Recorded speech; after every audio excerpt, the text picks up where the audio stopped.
Are you a podcaster? Maybe you've got that big idea and you're looking for a network to join. The multi-award-winning ANZAC network can get your content to eyes and ears all over the world. Join now for the first month free, and you could be featuring this sound at the beginning of your podcast. ANZAC. Simply head to ozcastnetwork.com for details.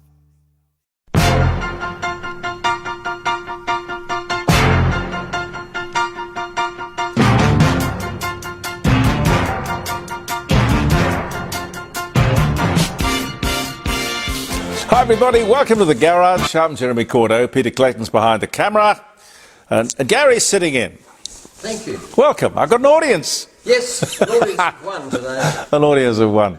A loyal fan. A very, very warm Adelaide Cup day yesterday, and that makes, I think, 2 in a row. But anyway, it's autumn. It's the last throes of summer. I think 7,000 people came to watch the race, horse race. But make no mistake, horse racing in our city, if not the entire country, is dying. A great pity. It employs a lot of people. The activists want to get rid of it. I think they got rid of... Pete, what's the horse race up in the hills? That's Oakbank. Oakbank. Yeah. Oakbank. That's the jumping. The jumping one, yeah. And I can sort of understand that. It takes a toll on the horses. Our problem, I think, here in South Australia was when the great trainers, the Bart Cummings and the Colin Hayes, this world, went to Melbourne, and that was more or less it, really, locally. Our thoughts continue to be with the people on the Gold Coast. Well, it's more than the Gold Coast. It's from Bundaberg down to Grafton, where I spent some days in radio back in, I shouldn't even remember, should I? 67 it was. Now this cyclone, there are many up there through the years. Alfred, God, nature is powerful, relentless, spectacular, merciless, horrific and deadly. Interesting that the minders, ever watchful over our hapless Prime Minister, insisted that the cyclone, which was called Anthony, be renamed Alfred. Well, I get it. He's about to call an election, and people might think of and not want to vote for the destructive Anthony. I don't know. But really, he's got bigger problems than that. Zoe Steagall, not that she's his problem, said on Sky News the other day that this cyclone could have been stopped. Yes, if we had transitioned faster to solar and wind. She said, it's only occurring because we burn coal. She also said that the wind from the cyclone could benefit wind turbines if they had had more of them. This is the Teal, who took Tony Abbott's seat, I think. What a absolutely ridiculous thing to say. Are people going to vote for that? She wouldn't mention it, but there are significantly fewer cyclones than there used to be. I don't know. Nature is unpredictable. I forgot to mention unpredictable. And of course the woke were out there with their inclusive sign language stuff at every media conference. Listen, fellas, Google it, will you? There are only 16,000 people out of 28 million people who use and understand sign language. It's called Auslan, by the way. Stop the nonsense. What's it? It's the strangest sort of tokenism, because you have the text along the bottom of most pictures these days. It doesn't matter. And while we're on the subject of the cyclone, the Australian Institute says that 1/5 of all homes are under or uninsured. That's about 1.4 million homes. The reason is simple: it's just too expensive. And we'll see the same thing soon with private health insurance. We just can't afford it. But speaking of health insurance, Kay, I think it was Kay from Tasmania, sent me a very interesting comment on last week's show on that very subject. Kay, thank you. I appreciate that. It was about macular deterioration and how the health funds, because if you're an older person, you're going to need that sort of thing. They move it onto a different setting or area. The latest news poll is interesting. Not that any of these polls, and there are many, are all that credible. Anyway, Anthony Albanese is the preferred Prime Minister, according to this poll. Came out just this Sunday gone by. I can't believe that. And more than 50% of those questioned said the coalition was not ready for government. Does that mean that you think the Muppets who are there at the moment are? Really? Have you looked at your electricity bill lately? Your government-sponsored cost of living? Huh? Who do you, in effect, blame for that? I don't think anyone expected the Liberals to win in Western Australia, the state election just this past weekend gone by. Clearly it's going to be a struggle for them to get back, because after the last election I think they had 2 seats. Labor did take an 18% hit, but they'd won so many seats last time it just didn't matter. They got 42% of the vote and should be congratulated. But for the Libs, there are lessons to be learned. Don't be timid. Don't try to please everyone. Stand for something. Get a leader with charisma, someone who can talk, persuade, charm, argue. It's difficult in Western Australia because Labor has become a very good Liberal party. And that's sort of what's happening here in South Australia as well. Moderate, pro-business, pro-mining. In Western Australia, they are prepared to stand up, by that I mean state Labor, are prepared to stand up to federal Labor, as Roger Cook did when these idiots in Canberra wanted to introduce environmental legislation which would have hugely impacted the mining industry upon which they, and by the way us, we all depend. The Premier said to Anthony Albanese, "You introduce that legislation and we will lose the upcoming state election." What Albanese did was to pull that legislation, which doesn't mean he dropped it. The Greens will insist they bring it back if they win the federal election. So that is one to watch, particularly if you live in Western Australia or you have mining shares in mining companies, which of course most of us do through superannuation. But that wouldn't occur to Anthony Albanese.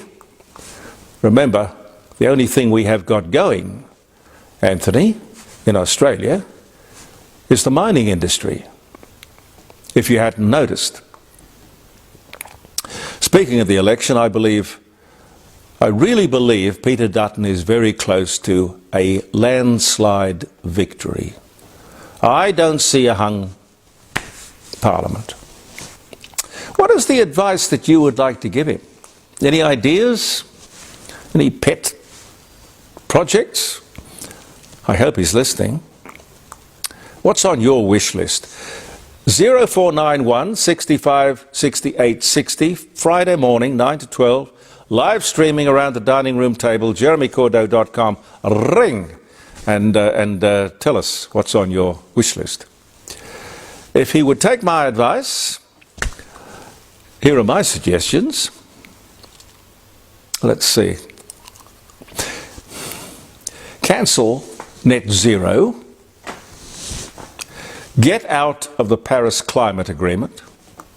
Australia can make no difference to global emissions, pledge an end to woke, the three flags, the welcome to country nonsense? Are you a podcaster? Maybe you've got that big idea and you're looking for a network to join. The multi-award-winning ANZAC network can get your content to eyes and ears all over the world. Join now for the first month free, and you could be featuring this sound at the beginning of your podcast. Ozcast. Simply head to ozcastnetwork.com for details. Stop the wasteful spending on all that sort of wokish inclusive advertising. Stop the billions that are spent on consultants. No men in women's sport or toilets. How complicated is that, Peter? How bleeding obvious is that?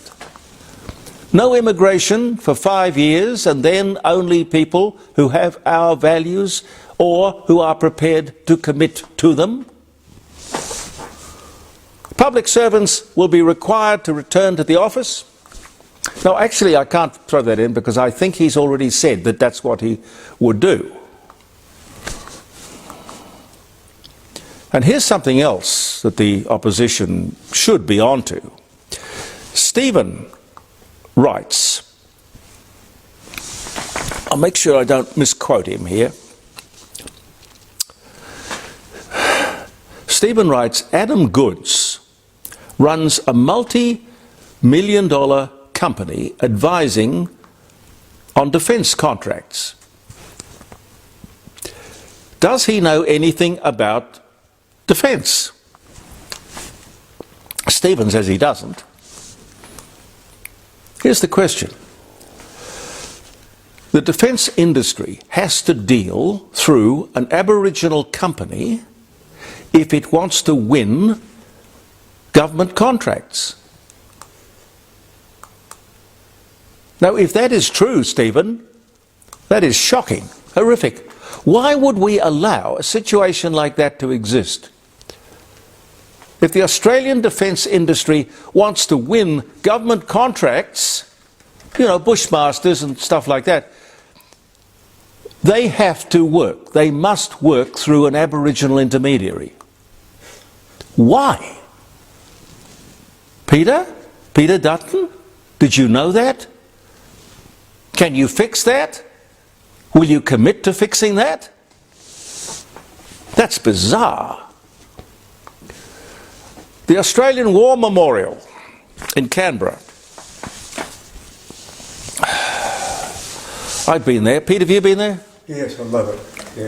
Yeah. Gary? Many times. Love it. It's remarkable. Remarkable building. G for George. Yes, G for George is there. A beautiful tribute to the fighting men and women, the sacrifice, the history of Australia. On so many levels, a most significant building. The ABC's Four Corners program last night decided to make the extensions, which will almost double its size, and its funding somehow controversial. It's been a fact that for many years the defence industry has sponsored or supported the War Memorial, to which I say, so bloody what? Lockheed Martin, BAE Industries, British Aerospace, Grumman, there are a lot of them. Now this shabby little story seemed to suggest that the defence industry should not support the War Memorial, or that more correctly, the War Memorial should not take this money. This, they said, is tainted money. Tainted money. What absolute nonsense. Where would this country be without our defence industry? The workers, the innovation, these guys have led the world and protected us, employed us, earned billions of dollars for us. Tainted? Tainted? The ABC is bizarre. A lot of the innovation that we enjoy has been because of the advancements made or provoked or initiated because of war. Sorry, it's a fact.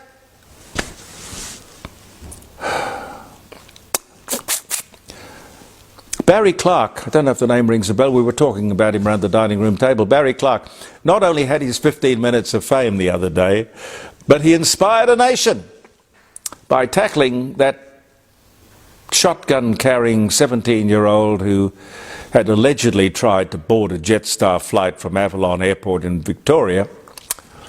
Popular wisdom is, of course, don't get involved. You know, that's what they tell us. Don't get involved. Don't get involved. Doing the right thing can be risky, personally risky, but it's still the right thing to do. Barry, we love you. We do. I will say this, it's a salutary warning. The regional or secondary airports around this great big country of ours, we have one here in South Australia called Parafield, they have little or no security. Little or no security. And this is not the first time that I have said this. Presumably they'll do something about it, but you see, they ain't got the money. They're too busy with some of these crazy programs that they got that come out of Canberra. As you would have heard, Anthony Albanese is open to the idea that we send troops to Ukraine. A peacekeeping role. Peace. Peace. What peace? If there is a ceasefire, you cannot possibly trust Putin to honour it. I say no. This place is a meat grinder. It really is. Kind of First World War stuff. This is not our region. We are supporting Ukraine in other ways, Bushmasters and Abrams tanks. No. This is the sort of thing that the United Nations should be doing. Their role is to prevent war. That's what they were set up for in 1945, to stop wars. When was the last time you saw a blue helmet? The Balkans? Srebrenica? Memorable and disastrous. But having said that, there are Australians over there fighting. And in passing, I wonder what Barry Clark would do. He would probably be in there like Flynn. He would probably shirt front Putin. Great Australian expression, Pete. Is that a football expression? Yes, it is. It's now banned. Well, I find it interesting. Who was it who said he was going to shirt front Putin? Was it... I think it was Tony Abbott. Yes, it was. Yes. But I can't remember what it was about. Why he was going to do it. Anyway. The per capita recession, which is just, well, it's been with us for 7 consecutive quarters, is over. That means that each and every individual in Australia has been going backwards. That's what that means. It's over, but only just. Growth of 0.1%, which is pretty pathetic, anemic, hardly growth at all, nothing. Nothing for the government to crow about. Caused mostly by the energy policies of Labor, meaning the cost of electricity, and of course their rules and their regulations and their red tape, which makes everything more expensive. What that does to productivity in this country, I can't even begin to imagine. We are told we're in the middle of a serious epidemic, an obesity epidemic. Girls between 14 and 24 most affected. We were talking about this around the dining room table. Nobody seems to know what's going on. Is it diet, fast food, lack of exercise, staring at your mobile phone all day and nothing else, lifestyle? One report I saw suggested salt and sugar were to blame. Providing free one of those sort of miracle weight loss products, the Ozempic kind of drug, for one, might be a terrific investment in the future. Anyway, we're there on Friday, 0491 65 68 60, round the dining room table. Did I see that right? An ad on Channel 10 the other night, a mum and her child on the beach. I hadn't seen it before. Both were looking a little awkward. And mum says to the kid, if you're queer, it's okay. Well, of course it's okay. I mean, who the hell cares? A government ad saying that. Why is the taxpayer paying for an ad like that? I don't give a damn. Stop wasting the money. You guys are going to woke yourselves out of office. Nothing I can say is going to make any difference. We're here with the best wishes of the Rising Sun Inn, by the way, our lovely sponsors at 60 Bridge Street at Kensington. Talk to Grant, his telephone number, you can call him, make a booking. It's always a good idea to make a booking. 8333 0721. Lots of atmosphere. Lovely, lovely, lovely old inn, pub. Regularly chosen as the best pub or inn in South Australia, and I'm so proud to have them on board. And Jim Elder Fine Art Gallery in Melbourne Street, an institution in the world of art. If you want a wonderful afternoon, he's there Monday to Friday mostly, or if he's not there, Helen is there. Go into 106 Melbourne Street, North Adelaide. He's got two buildings. There's the old church, just I think one door up from his gallery. But two beautiful buildings. You could talk to Jim or Helen on 08 if you're out of town, 8267 2869. And his auctions are 4 or 5 times a year. He's always looking for interesting paintings to sell on your behalf. He has buyers all over the world. He will get you some amazing prices for something that you may not even consider to be valuable. Jim Elder, Elder Fine Art. Do you remember the way we boycotted South Africa because of apartheid? You must remember that. We refused to compete with them on any sporting field on moral grounds. Here's the question. Why is the Australian cricket team... Pete, maybe you could tell me, you're a cricket tragic. Yeah, I am, yes. Why is the Australian cricket team playing Afghanistan? A despicable, sexist, racist, murderous regime, international pariahs, terrorists. Could we please be consistent? If sport is a weapon, use it. You have before. Make the point. Don't play cricket with the bastards. Australians, by the way, are losing. We might be gaining weight, but we're losing $3.5 billion a year to gambling. Think about it. $3.5 billion. Truly amazing. And the government is dragging the chain on legislation to stop the advertising of this nonsense. Why? They're making too much money. Well, they probably are making too much money, and also the television stations and the media generally are making a fortune, and they are saying they're hard-pressed at the moment. They can't do without that gambling revenue, and you're not going to offend them, are you, Anthony, so close to an election? Here's something you might not know. There are over 100 organisations in Australia, grassroots groups, who are taking real action on climate change. Whatever that means. Who is financing all of these organisations? Could I suggest those idiots in Canberra? Sadly, meaning us, the taxpayer. What do? The organisations, I mean. What good do they do? Absolutely nothing. Pissing in the wind. Because there is no climate crisis and we can't make any difference anyway. No difference whatsoever.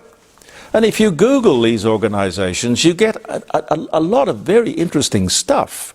Like this one. I like this. At the end of last year, globally, there were 4.2 million people employed in climate change jobs. This is truly nuts. But listen, it gets better or worse depending on your point of view. The climate change industry in the United States was worth a staggering $300 billion last year. The worldwide cost is 1,400 billion. That's what's being spent on climate change. $1,404 billion. The Global Climate Finance Corporation was estimated to be worth US dollars $1.3 trillion. Now, I always wondered about all of those people who would turn up to those COP events, COP events, 47,000 of them every year. I wonder what their job is. How did they get the time off? I don't know. They turn up in their private jets. COP, by the way, COP, stands for, have you ever wondered? It stands for Conference of Parties. That's what COP stands for. What the hell does that mean? Conference of Parties. And by the way, it's run by the United Nations. Who would have guessed that? They're all there simply to get their share of the money. To achieve what? You see, sadly, they're not crazy. We are. To have a bar of any of this is just plain crazy. Dutton has to reject and drop the whole climate con. He has to talk to... Are you a podcaster? Maybe you've got that big idea and you're looking for a network to join. The multi-award-winning ANZAC network can get your content to eyes and ears all over the world. Join now for the first month free, and you could be featuring this sound at the beginning of your podcast. Ozcast. Simply head to ozcastnetwork.com for details. He has to talk to people who know. Ian Plimer for a start. But first up, get rid of the Paris climate agreement. I love the extension. Pete, how much time have I got? Well, it's running out. We're running out. Just on while I'm on the climate change thing, the extent to which the ABC will go to support climate change and all that nonsense in all its various forms. Someone did some research the other day indicating that ageing coal-fired power stations were driving up the cost of electricity. The cheapest energy source is somehow the villain. Wow! Amazing that would go without being questioned or challenged, that statement. The real villain, of course, is the federal government, whose renewables policy has made it quite clear to the owners of these power plants that they should not do the necessary ongoing maintenance, which was once routine. They have been told that the government wants to phase out coal-fired power stations, so what's the point? They've obviously become less and less reliable. Cause and effect. We're phasing them out while other countries are building them. To the ABC, I say, that is the real story. We are the only country in the world to be phasing out coal-fired power stations while others build them. Why? And you won't ask the question. Have I got time for a quick one on electric cars? Okay. Same sort of subject. sort of. Electric cars. Turns out the main reason that they are hard and expensive and sometimes impossible to insure is that electric cars are mostly written off after an accident. It seems if there is any damage to the battery or the battery housing, it's just too expensive to fix it. It's cheaper just to write the entire vehicle off. That's what they do. And also it's interesting to note that most lithium-ion battery fires are more likely if the batteries have been involved in some previous damage. And I read that in England it costs more to charge an EV at a, what can you call it, public charging station than to fill a petrol or a diesel car with fuel, conventional fuel. So what is the point? And yet more to consider before you buy an electric vehicle, I would suggest. And I don't know if you saw it the other day, but Tesla cars, sales are down 72%. Yes, interesting world, isn't it? And some dates before I leave you. Just very, very quickly. Grab my glasses. Thank you very much for being with us here in the Court of Public Opinion.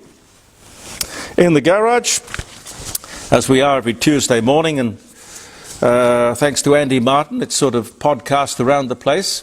Quick Smart after that, and then we're with you on Friday. March the 11th.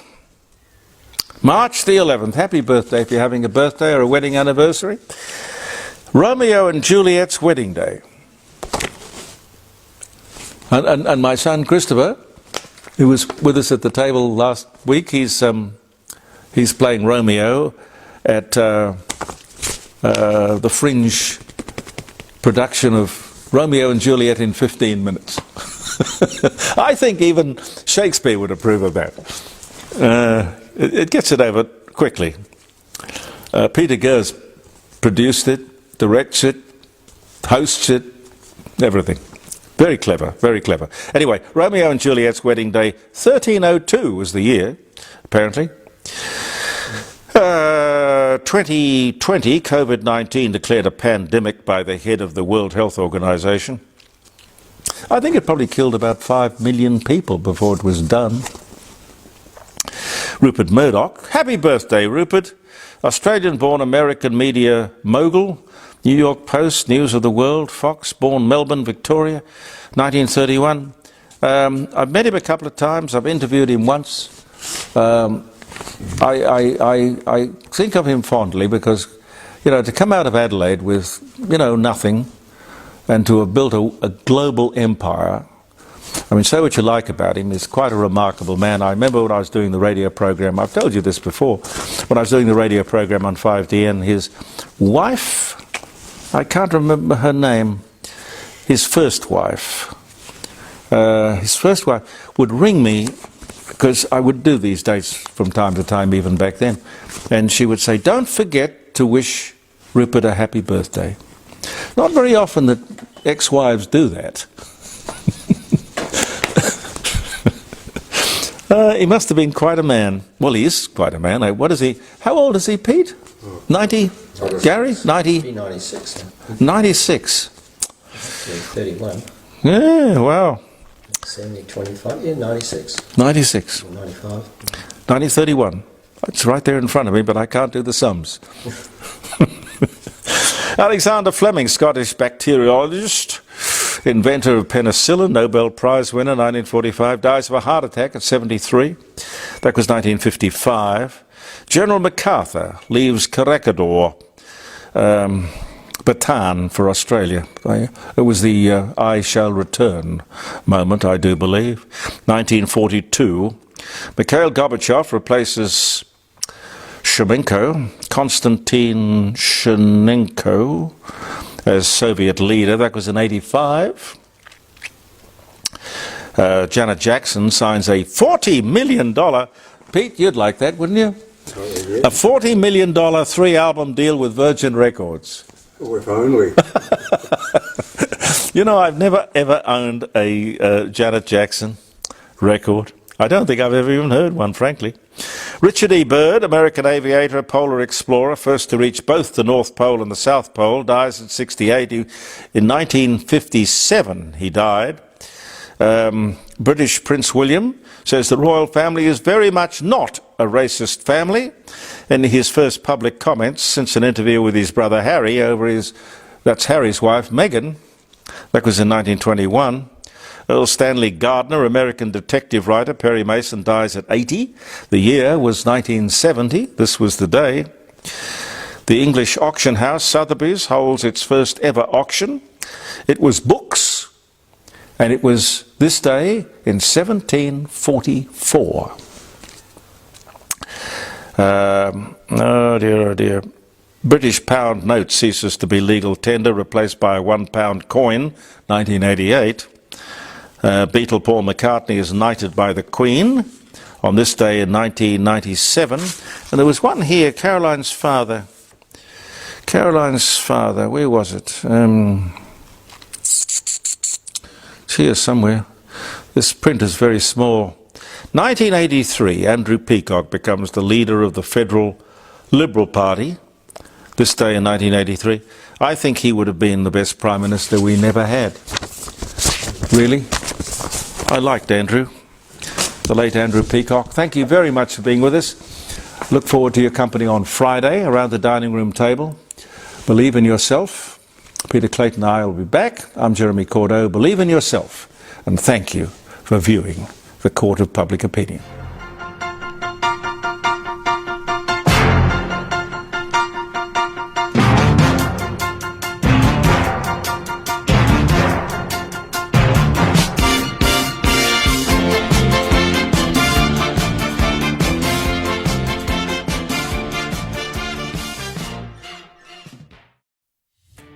Are you a podcaster? Maybe you've got that big idea and you're looking for a network to join. The multi-award-winning ANZAC network can get your content to eyes and ears all over the world. Join now for the first month free, and you could be featuring this sound at the beginning of your podcast. Ozcast. Simply head to ozcastnetwork.com for details.